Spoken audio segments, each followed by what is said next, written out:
Welcome to another edition of Right Voices. I'm John Hart, the co-founder of C3 Solutions and the editor of our news magazine, C3. Today, we're honored to be joined again by Congresswoman Mariannette Miller Meeks. She's represented Iowa's 1st Congressional District since 2021.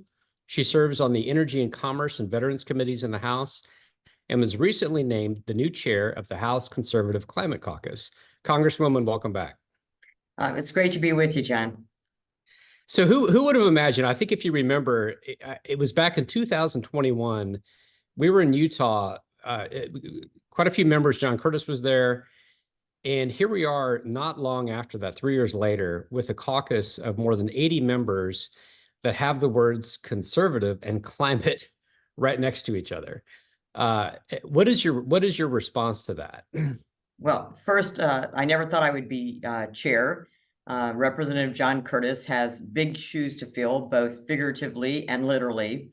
And so, when we met at that meeting in Utah, I think I was about one of 25. I was about the 20th person to sign up.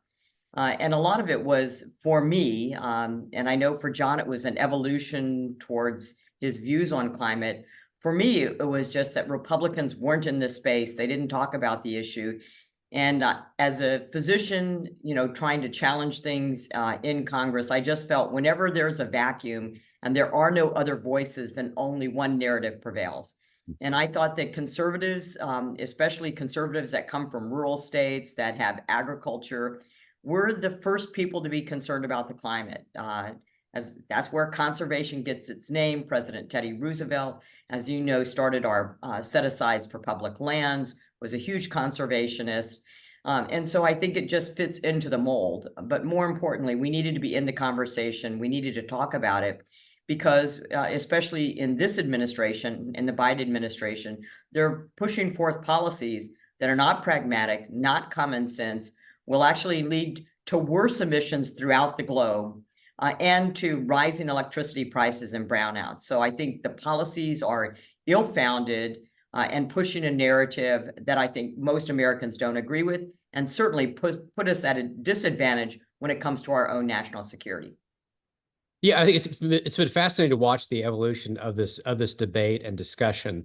There's still some pushback. I hear from the right, people who say, well, if you talk about climate, you're just playing on the left side of the field. You're just helping what the left wants to do. And as you may know, I grew up in Kansas. I worked for an Oklahoma Senator, Tom Coburn, who was a doctor. And it's significant that you're the chair of this caucus, being from Iowa, being from the Midwest. And how as you talk to everyday farmers, right, people in Iowa, and they hear again the words conservative and climate together, what is their response? Is that just a kind of media beltway sort of perception that, oh, conservatives are concerned about, showing that they care too much about climate? What do people really in Iowa that you talk to, normal, everyday people, how do they respond to your role now that you're chair of this caucus?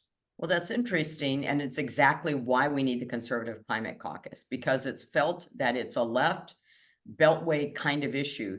But when you start talking about the things that are important to them, our farmers are trying to improve water quality. They're using less fertilizer, less pesticide. They're very concerned about, being able to productively farm in a manner that brings their crops to market, but also conserves the soil and conserves the water.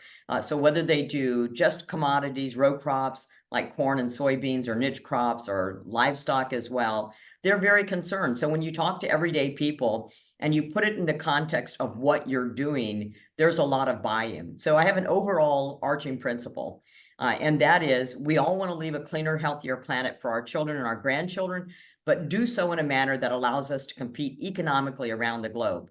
To do that, we need affordable, abundant, reliable, secure energy. And so if you focus on those principles and then the overall foundation, people understand that you're looking at the things that they're doing every single day. That means I'm agnostic of the energy source as long as it reduces emissions.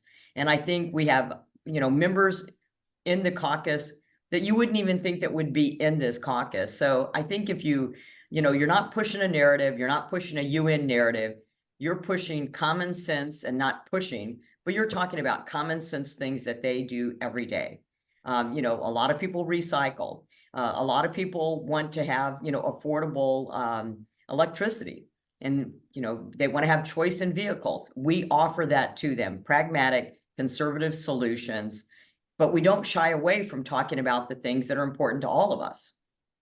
Yeah, and of course, no one cares more about the quality of the land in Iowa than farmers and ranchers in Iowa. So Exactly. that's an easy argument to make in connection. What a comment you've made a couple times already, which I think is again a sign of how the right has become more articulate on this issue, is you've talked about emissions reduction. And so let's talk more about how the caucus is received within Congress, among the policymakers.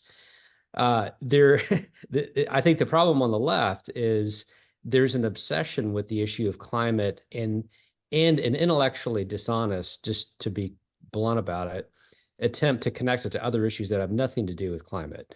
And by focusing on emissions reduction, you're calling their bluff to an extent, saying, look, if you really care about CO2 and its impacts on climate, why would you oppose anything that has an emissions reduction benefit?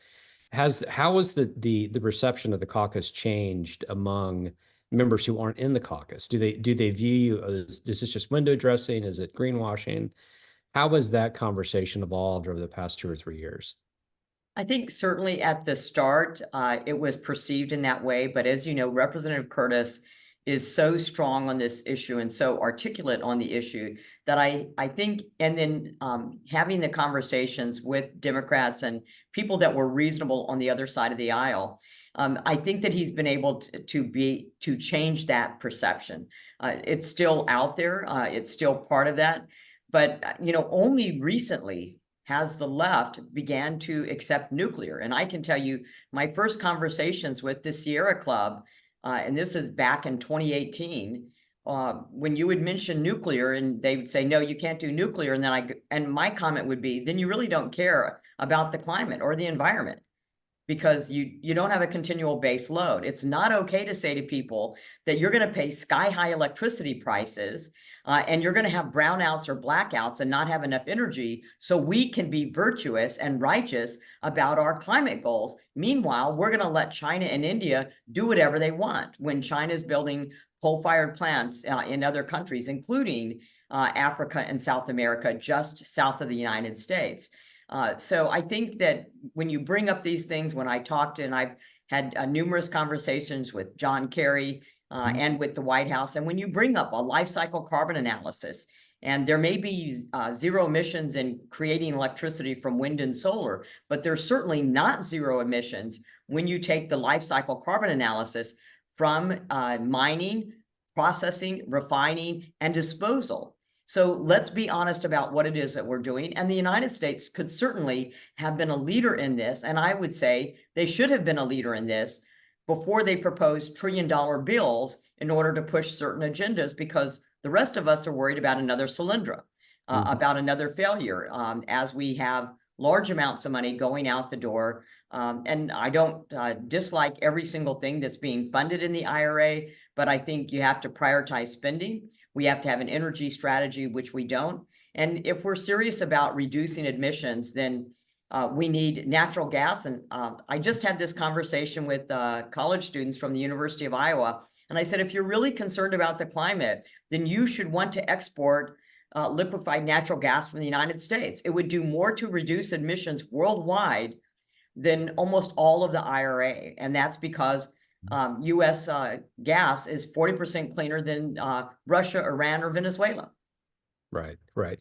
And as we look ahead to 2024, what are some that you've already articulated some of these policy goals, but what would you say are maybe the top three that you think you can move the ball forward on as chair of the Conservative Climate Caucus? I think certainly permitting reform. As we know, the left wants to enhance the grid. And if you're doing renewables such as wind and solar, then enhancing the grid and a more resilient grid is necessary.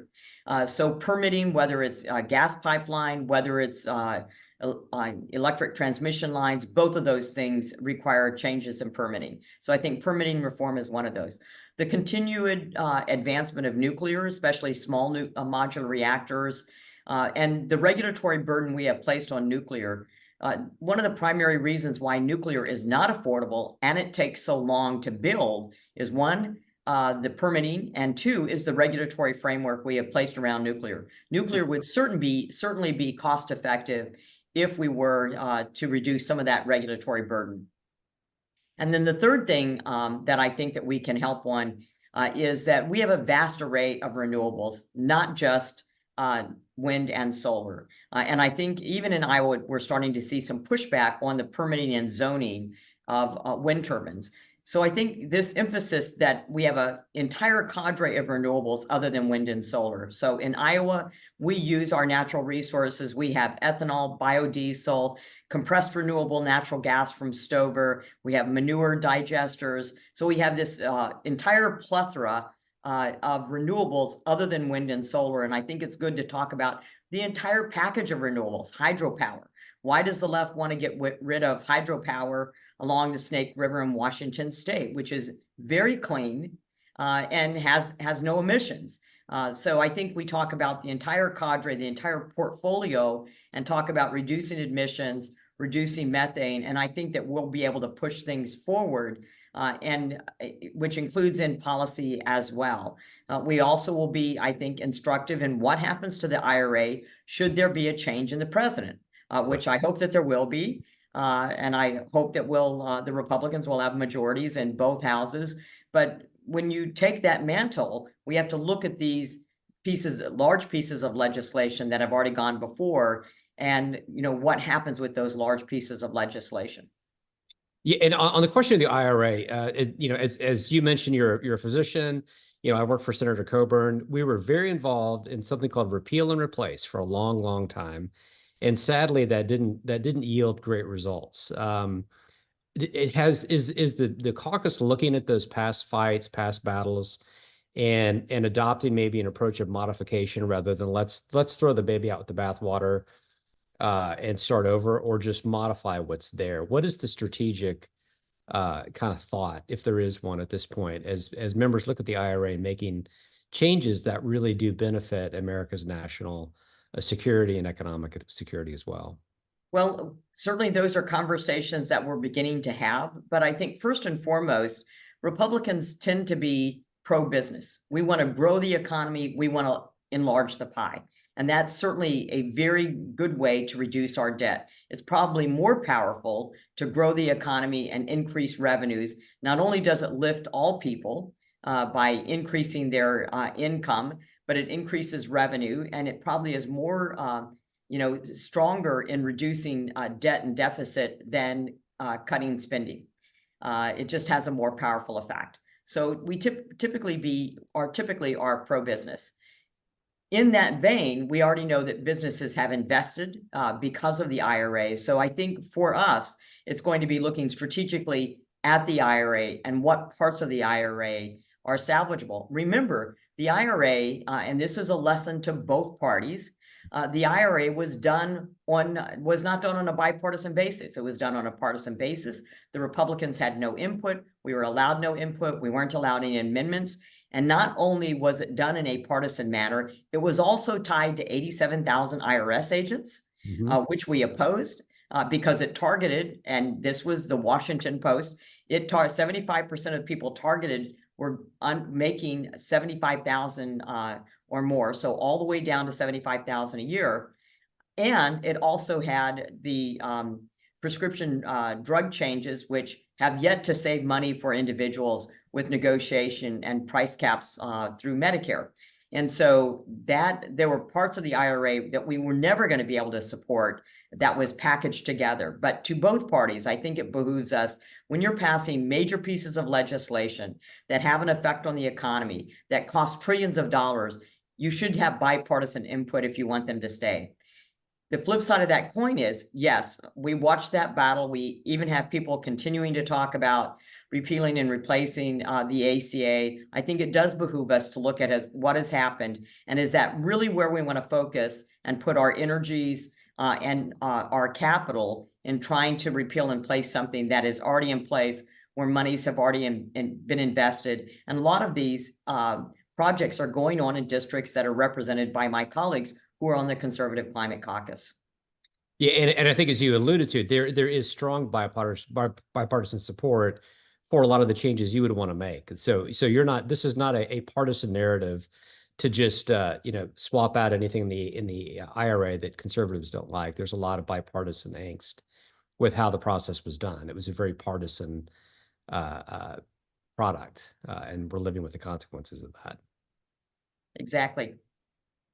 Well, Congressman, thank you so much for your time. We look forward to following your work closely, and hope to have you back on soon. Well, thank you so much, and I want to thank you for all the work that you all do. You put out very reasonable, common sense solutions that I think most Americans agree with. And we know that that we can tackle this issue. We can have a cleaner, healthier planet, but we can do so in a way that allows our companies to compete globally around the world and is, yields us affordable, reliable, abundant, secure energy. Well, thank you so much. Thank Appreciate you. that.